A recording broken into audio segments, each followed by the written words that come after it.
Hello दोस्तों, step towards stock market YouTube channel पे आप सभी का स्वागत है। तो दोस्तों, आज के इस वीडियो में हम मल्टीपल शेयर के लेटेस्ट अपडेट और लेटेस्ट न्यूज़ के बारे में बात करने वाले हैं। तो चलो वीडियो स्टार्ट करते हैं। तो सबसे पहले बात करेंगे पीएनसी इंफ्राटेक लिमिटेड के बारे में। तो दोस्तों, कंपनी को NHAI यानी कि national highways authority of India की ओर से 2 प्रोजेक्ट्स मिले हैं, जिसकी वैल्यू है 3,483 करोड़ रुपए की। और इसी अपडेट के चलते पीएनसी इंफ्राटेक लिमिटेड ये कंपनी फोकस में आ चुकी है।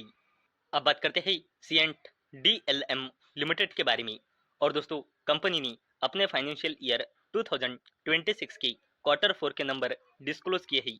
अगर हमने कंसोलिडेटेड नंबर देखी तो कंपनी की sales year on year basis पे घटकर और क्वार्टर ऑन क्वार्टर बेसिस पे बढ़कर क्वार्टर 4 में आई है 370 करोड़ रुपए। और जो कंपनी का नेट प्रॉफिट है वो ईयर ऑन ईयर बेसिस पे घटकर और क्वार्टर ऑन क्वार्टर बेसिस पे बढ़कर 22 करोड़ रुपए आई है। और इसी शानदार अपडेट के चलते सीएंट डीएलएम लिमिटेड ये कंपनी फोकस में आ चुकी है। अब बात करते हैं एक्मे सोलर होल्डिंग्स लिमिटेड के बारे में। तो दोस्तों, एक्मे सोलर होल्डिंग्स लिमिटेड ने राजस्थान में 2 गीगावाट आवर का बैटरी एनर्जी स्टोरेज का माइलस्टोन अचीव किया है। और कंपनी का टारगेट है 2027 तक 10 गीगावाट आवर का battery energy storage system capacity achieve करने का कंपनी का टारगेट है। और इसी शानदार अपडेट के चलते एक्मे सोलर होल्डिंग्स लिमिटेड ये कंपनी फोकस में आ चुकी है। अब बात करते हैं सरकारी कंपनी BEML लिमिटेड के बारे में। तो दोस्तों, BEML लिमिटेड इस कंपनी को मिनिस्ट्री ऑफ डिफेंस के तरफ से ट्रॉल असेंबलीज सप्लाई करने के चलते जबरदस्त 590 करोड़ रुपए का ऑर्डर मिला है। और इसी शानदार अपडेट के चलते BEML लिमिटेड ये कंपनी फोकस में आ चुकी है। अब बात करते हैं हिंदुस्तान कॉपर लिमिटेड के बारे में। तो दोस्तों, हिंदुस्तान कॉपर लिमिटेड इस कंपनी का प्लान है आने वाले अगले 5 सालों में 7,190 करोड़ रुपए का कैपेक्स यानी कि बिजनेस बढ़ाने के चलते इतने करोड़ रुपए इन्वेस्ट करने का कंपनी का प्लान है माइंस का एक्सपेंशन करने के चलते। और इसी शानदार अपडेट के चलते हिंदुस्तान कॉपर लिमिटेड ये कंपनी फोकस में आ चुकी है।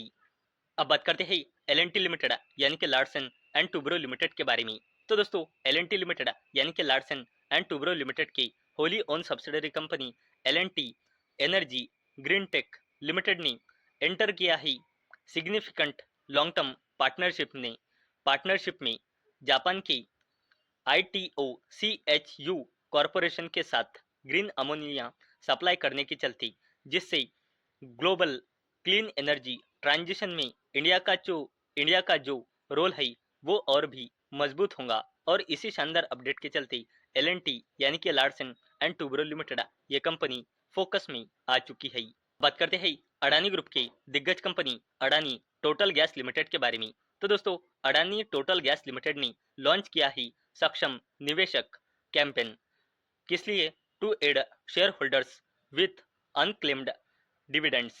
और दोस्तों, इसी शानदार अपडेट के चलते अडानी टोटल गैस लिमिटेड ये कंपनी फोकस में आ चुकी है। अब बात करते हैं टाटा ग्रुप के जबरदस्त company Tata investment corporation limited के बारे में। तो दोस्तों, इस कंपनी ने 3 रुपये 40 पैसे पर इक्विटी शेयर का फाइनल डिविडेंड अनाउंस किया है। और दोस्तों, इतना ही नहीं तो इस कंपनी ने अपने फाइनेंशियल ईयर 2026 के क्वार्टर 4 के नंबर भी डिस्क्लोज किए हैं। अगर हमने कंसोलिडेटेड नंबर देखे तो कंपनी के sales year on year basis पे बढ़कर और क्वार्टर ऑन क्वार्टर बेसिस पे कम होकर क्वार्टर 4 में आई है 40 करोड़ रुपए। और जो इस कंपनी का नेट प्रॉफिट है वो भी ईयर ऑन ईयर बेसिस पे बढ़कर और क्वार्टर ऑन क्वार्टर बेसिस पे कम होकर 64 करोड़ रुपए आई है। और इसी शानदार अपडेट के चलते टाटा इन्वेस्टमेंट कॉरपोरेशन लिमिटेड ये कंपनी फोकस में आ चुकी है। अब बात करते हैं बजाज ग्रुप के दिग्गज कंपनी और Bajaj holdings and investment limited की subsidiary company Maharashtra scooters limited के बारे में। तो दोस्तों, इस कंपनी ने 60 रुपये पर इक्विटी शेयर का फाइनल डिविडेंड अनाउंस किया है। और कंपनी ने फाइनल डिविडेंड को देने के लिए रिकॉर्ड डेट फिक्स कर दी है 30 जून 2026। और इस कंपनी ने अपने क्वार्टर 4 के नंबर भी डिस्क्लोज किए हैं। तो कंपनी की sales year on year basis पे कम होकर और क्वार्टर ऑन क्वार्टर बेसिस पे भी कम होकर क्वार्टर 4 में आई है 6.03 करोड़ रुपए और कंपनी का जो नेट प्रॉफिट है वो ईयर ऑन ईयर बेसिस और quarter on quarter basis both case में घटकर 4.01 करोड़ रुपए आया है। और इसे शानदार अपडेट के चलते बजाज ग्रुप की दिग्गज कंपनी महाराष्ट्र स्कूटर्स लिमिटेड ये कंपनी फोकस में आ चुकी है। तो दोस्तों मुझे उम्मीद है आपको ये वीडियो पसंद आई होंगी। तो दोस्तों अगर आपको ये वीडियो पसंद आई होंगी तो इस वीडियो को लाइक करें और चैनल को सब्सक्राइब करें। और दोस्तों मैंने ये वीडियो सिर्फ और सिर्फ एजुकेशन और इंफॉर्मेशन पर्पस के लिए बनाई है। मेरी ओर से कोई भी रिकमेंडेशन नहीं है कि आप इन स्टॉक्स को बाय करें, सेल करें या फिर होल्ड करें। तो चलो मिलते हैं अगले वीडियो में, तब तक के लिए टाटा बाय बाय।